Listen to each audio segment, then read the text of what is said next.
এখানে বিয়ে করে থাকবো, আর না হয় এখানে আমি মরে যাব। আমার মরার পর লাশ তারা হয় জানাজা দিয়ে মাটি দেয়, আর না হলে মাটি চাপা দিয়ে মাটি দিয়ে রাখে।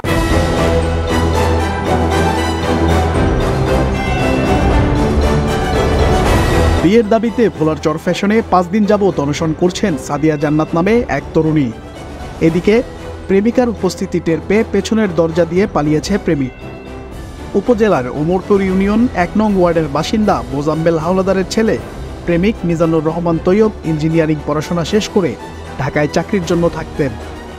চাকরির এক পরীক্ষায় সাদিয়া জান্নাতের সাথে পরিচয় হয় তার।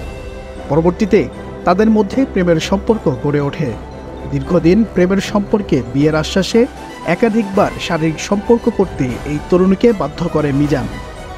এবছর তিতাস গ্যাস কোম্পানিতে মিজানের চাকরি হলে ভুক্তভোগী তরুণীর সাথে প্রেমের সম্পর্ক ছিন্ন করে সে।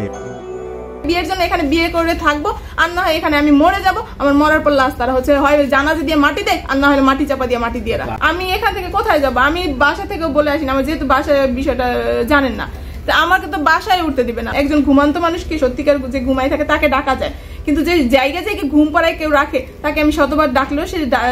আমার নাম মুজাম্মেল হাওলাদার। আমি মায়া রাখছি ফয়লি আইসে মধুরি। আমি মায়া ঘুমি যাইতো দেই নে হেয়া নোয়া আলুঙ্গি সইদার আসিল ব্যাগ আসছিল। আমি গেছি মায়া আমার এর কাছে থাক আইসে তো আইসি।